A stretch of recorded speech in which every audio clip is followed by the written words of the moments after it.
ওদেরকে চেকপোস্ট কোথায় কোথায় ওদের কোন স্থানে ওরা ডিউটি করে ওটা বলতেছে। আমি বলতেছি গুলারপাড়া একটা আর জালিয়াপাড়া একটা, আর মাঝে কোনো ডিউটি নাই। আমি ওই ব্যাপারে তথ্য দিয়া তারপরে হয়তো তুমি মিথ্যা বলতেছো আরো। দর্শক, বাংলাদেশের পার্বত্য অঞ্চল কক্সবাজার ঘিরে আরাকান আর্মির চলছে নীল নকশা।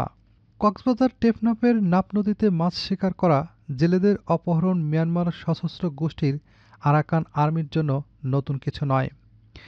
মুক্তিপণ পেলেই ছেড়ে দেয় তারা। সাম্প্রতিক ঘটেছে ভিন্ন ঘটনা। তারা অপহূতদের কাছে মুক্তিপণ না চেয়ে বাংলাদেশের শান্তিরক্ষী বাহিনী সম্পর্কে নানান তথ্য জানতে চাচ্ছে। চালানো হচ্ছে অমানসিক নির্যাতন। সাম্প্রতিক কিছু জেলেকে নাপ নদী থেকে অপহরণের পর মুক্তিপণ না চেয়ে শুধু নির্যাতন করেছে আরাকান আর্মি। কারণ হিসেবে জেলেরা বলছে যে আরাকান আর্মি শুধু জানতে চেয়েছে বাংলাদেশের সীমান্তে আইন শৃঙ্খলা রক্ষাকারী বাহিনীর ঘাঁটি ও অবস্থান। ওদেরকে চেকপোস্ট কোথায় কোথায় ওদের কোন স্থানে ওরা ডিউটি করে ওটা বলতেছে। আমি বলতেছি গুলারপাড়া একটা আর জালিয়াপাড়া একটা, আর মাঝে কোনো ডিউটি নাই। আমি ওই ব্যাপারে তথ্য দিয়া তারপরে হয়তো তুমি মিথ্যা বলতেছো আরো হয়তো অনেক ডিপার্টমেন্ট আছে। ওইটা বলে আমাকে একটা বাড়ি দিছে। কি দিয়ে বাড়ি দিছে? এই যে খারুঙের যে মিটারের খালো তার একটা আছে না মেইন তার, ওইটা নিয়ে তারপর আমি নীরবে থাকছি। ওরা আবার জিজ্ঞাসা করতেছে কত বাহিনী আছে বা কি কি আছে। আমি আর ওদের আর কথা বলি না। মাঝে একদিন আর কোনো কথা বলে না, প্রতিদিন দিন অনেক জিজ্ঞাসা করতেছে কি আছে, ওই একই প্রশ্ন বারবার জিজ্ঞাসা হ্যাঁ করে। বারবার জিজ্ঞাসা করতেছে। এই বড় একটা আসতেছে মুন্ডু থেকে, উনিও প্রায় যেদিন আমাদেরকে ধরে নিয়ে গেছে ওই দিন প্রায় 7টার দিক হবে, অনেক কথা বলতেছে কিন্তু আমরা একই কথাই আছি। পার্বত্য অঞ্চলে আরাকান আর্মির ঘাঁটি তৈরি করা হয়েছে বলেও ফিরে আসা একাধিক জেলে স্বীকার করেছেন। আরাকান আর্মির সদস্যদের পরিবার বাংলাদেশে থাকে বলেও জানান জেলেরা। তাহলে কি আরাকান আর্মি কক্সবাজার ও পার্বত্য অঞ্চল ঘিরে কোনো নীল নকশা করছে? এমন প্রশ্ন উঠছে স্বভাবতই। তবে শান্তিরক্ষী বাহিনীর সদস্যরা এসব নিয়ে সরাসরি কোনো কথা না বললেও সীমান্তে কিছু চ্যালেঞ্জ আছে এবং সেগুলো কাটিয়ে ওঠার চেষ্টা করছে বলে জানিয়েছেন। তারা আমাদের আইনশৃঙ্খলা বাহিনীর সদস্যদের সংখ্যাও জানতে চান। এরপর তারা জানতে চান বাংলাদেশের সীমান্ত এলাকায় কোন কোন জায়গায় আইনশৃঙ্খলা বাহিনীর ঘাঁটি বা অফিস আছে।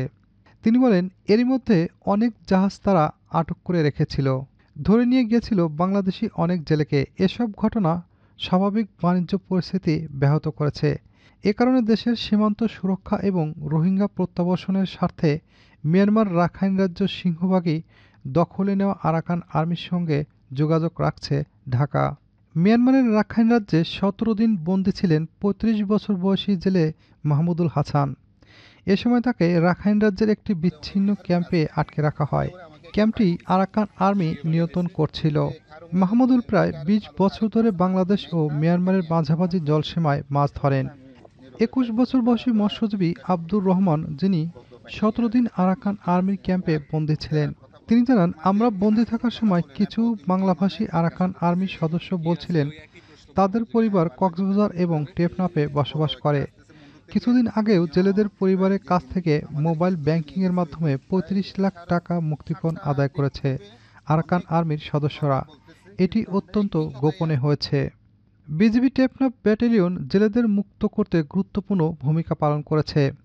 বিজিবি টেকনাফ ব্যাটালিয়নের commanding officer lieutenant colonel Ashikur Rahman, তিনি জানান, আমাদের বাংলাদেশি নৌকা মিয়ানমারে চলে গেলে আরাকান আর্মি জেলেদের ধরে নিয়ে যায়।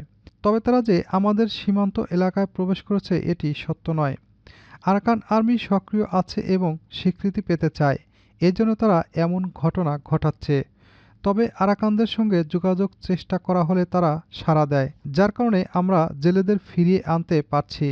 বিজেপির নিরাপত্তা পোস্ট সম্পর্কে জেলেদের জিজ্ঞাসাবাদ সম্পর্কে এই কর্মকর্তা বলেন, সীমান্তে কিছু চ্যালেঞ্জ রয়েছে, বিভিন্ন কৌশল ব্যবহার করে সেগুলো কাটিয়ে ওঠার চেষ্টা করছি আমরা। বিজিবির সদস্যরা সীমান্তে সর্বদা সক্রিয় থাকে, অন্য বাহিনীর সঙ্গে সমন্বয় করে সীমান্ত রক্ষার কাজ করে যাচ্ছে নিরলসভাবে।